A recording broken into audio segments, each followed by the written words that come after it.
Hi everyone, good evening. Welcome to our live after 5 this evening.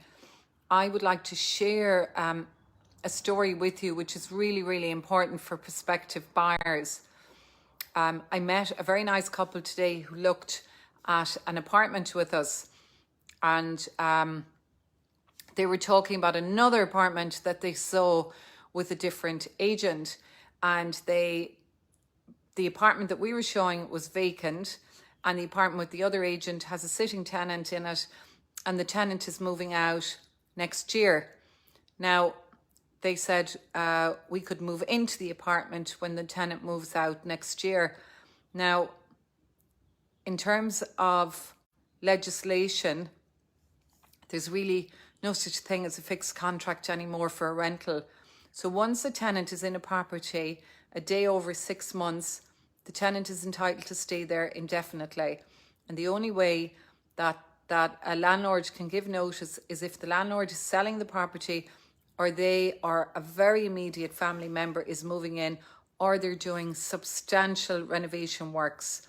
Now, the substantial renovation works is detailed on the RTB website, so it's not open to interpretation.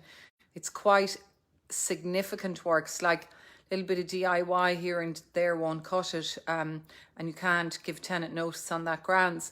So what I was explaining to these buyers is that if they're buying the apartment on the basis that the tenant is moving out next April, well, it's very important that they buy it subject to vacant possession, or that the notice has actually been issued by the landlord, because as the new owners, they cannot give notice, because you can only give notice if you're selling, not if you're buying, but only if you're selling. So it's really important to understand the legislation.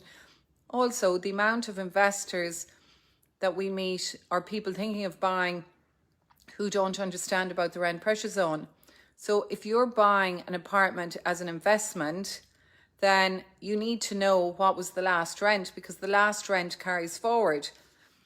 So for example, we're selling a property and the last rent on the property was €500. Now, we weren't renting the property, but that €500 rent carries forward, and it means that the rent pressure zone calculation applies. So 2%, so you work that out, 2% of 500, it's €510, I think it is the new rent. So most investors wouldn't be interested in paying 160, 170,000 for property with approximately 500 rent a month, and that actually is the problem that we've got. Like, if the market rent is 900, it's an awful shame that a landlord can't pay that or can't charge that.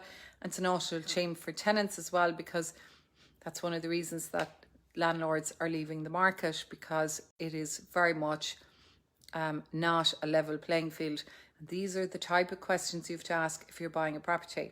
Anyway, I hope you found that helpful. Thank you for watching. Have a lovely evening.